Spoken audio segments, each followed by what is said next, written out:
आज आम ब्रह्मपुर गोटे स्पेशल फूड्र रेसिपी बनैबा जार ना है चाउल खड़ू। केवल चाउल गुंडे बनी थाए।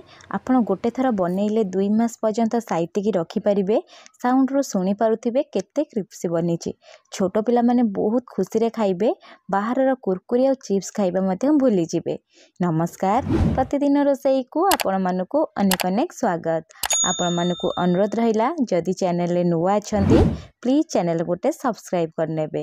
ता सहित वीडियो को प्लीज गोटे लाइक करेंगे। एपट मु गोटे कड़ई बसई। कड़ई रे मु 1.5 कप पानी देदेवी। पानी दे सारा पर आपको टिके बॉयल होगापाई 2 ରୁ 3 मिनिट मीडियम फ्लेम रे छाड़ीदबा। जेहेतु एठी मु 1 कप चाउल गुंड व्यवहार करी तार 1.5 गुणा एठी पानी यूज करिछि। एबे हमें स्वाद हिसाब रे आधा चामच लुण देदबा। कलर पाई 2 पिंच हळदी गुंड दबा। ता सहित आधा चामच मुझे काश्मीरी चिली पाउडर दौजी भल कलर आसब। आपन चाहिए नॉर्मल लंका गुंड मध्य देई परिबे। आधा चामच मुझे जीरा दे दौजी। ता सहित आधा चामच चटपटा फ्लेवर आसे पे चाट मसला यूज करबा। 1 ରୁ 1.5 चामच मुझे धला राशि यूज करिछि। आउ क्रिस्पीनेस आसिया पई 1 ରୁ 1.5 चामच मुग डाली मध्य एठी देई दबा। ता सहित 1 चामच एठी तेल दबा। तेल दे सारा पर आपको आमे टिके भल से मिसई नबा। जदि आपण चाहिए एठी किछि भूसम पत्र मध्य काटिकरी देई परिबे। ता सहित कला जीरा मध्य देई परिबे। जेतेबेले पानी एपरी फुटिबा स्टार्ट हेइ जिवो आपण कोन करबे ना चाउलर गुंड यूज करिवे। देखि पारुथिबे मुठी 1 कप चाउलर गुंड नेइछि। अल्प अल्प देबे। देई सारा पर आउ गोटे हाथ रे एम्ति मिसई नेबे। जदि आपण टिके अधिका पानी यूज करिवे ना आपण को अधिका समय लागिवो। सेति पई मन रखिथिबे 1.5 कप पानी यूज करिवे। जदि टिके चाउल गुंड अधिका पानी खाउथिबो पछरे 2 ରୁ 3 चामच गरम पानी मध्य देई परिबे। मेठी चाउल गुंड देई सारा पर लो टू मीडियम फ्लेम रे पाखापाखि 2 ରୁ 3 मिनिट चाउल को एठी कोन करछि ना जंती नेइछि। हाथ रे एम्ति धरिबे। धरिकी कोन करे ना जेम्ति आपण गोल टाइप रो बनेई नेबे। देखिबे आपण को हाथ रे तो एक लागु नथिबो किंतु गोल टाइप रो बने जाउथिबो। जानिबे जे आपण को जंतुणी पूरा रेडी अछि। एबे हमें कोन करबा ना आकु काढी के गोटे प्लेट रे रखि नबा। ठंडा हा पई टिके बाहर छाड़ी नबा। एबे हमें कोन करबा ना जंतुणी टिके हाथ रे चकटिके आपण जो साइज रो चाहुथिबे सेही साइज रे एठी बनेई नेबे। मोठी तो पूरा छोट छोट टाइप रो बनेइछि। प्रथमे किंतु दुईटी आपण को बनेई की बड़ साइज रो मध्य देखै दोछि। आपण चाहिले बड़ बनेई परिबे नले मिडिल साइज रो मध्य बनेई परिबे। आ छोट पिला पई यदि चाहुथिबे छोट छोट रिंग टाइप रो मध्य बनेई के रेडी करि परिबे। आपण प्रथमे कोन करे ना अल्प किछि धला राशि नेबे।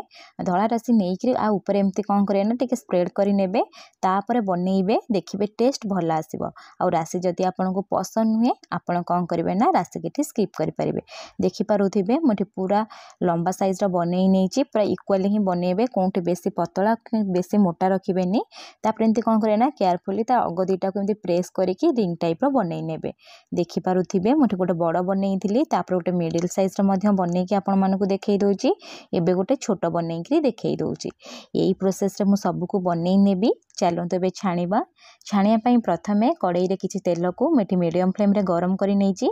गोटे मेठी आपण को पकै कि देखै दोछि। देखि पारुथिबे सांग सांग एम्ति पूरा टे बबल टाइप रा आसीबो। जानिबे जे तेल पूरा परफेक्ट गरम अछि। एबे हमें कोन करे ना सब रिंग को एठी देई दबा। चाउल रो खड़ू को देई दबा। देई सारला परे फ्लेम को मीडियम रखिबा। मीडियम फ्लेम रे 4 ରୁ 5 मिनिट एई परी छाड़ी देबे। जमा भी लागिबेनी। 4 ରୁ 5 मिनिट परे आपण माने देखिबे बबल टोटली आसिया बंद हेइ जिवो। ता सहित चाउल रो खड़ू ना ऊपर एम्ति भासीबो। आ जमा भी बबल आसीबोनी। जानिबे जे पूरा परफेक्ट चाउल खड़ू पूरा फ्राई हेइ गलानी। एबे हमें कोन करे ना एठी केम्ति उल्टेई नबा। उल्टेई नै सारला परे देखिबे कलर जति पूरा परफेक्ट आसीथिबो। एबे हम कोन करे ना सब को छाणी नेबे। छाणी नै सारला परे गोटे बड़ छणा रखि देबे। जा पर जो एक्स्ट्रा तेल थिबो ना तेल बाहरी जिवो। एई प्रोसेस रे मु सब छाणी नेबी। छाणी नै सारला परे आपण गरम गरम जमा भी खाइबेनी। ठंडा हेइ गला परे आपण को मु साउंड रो सुनै दोछि।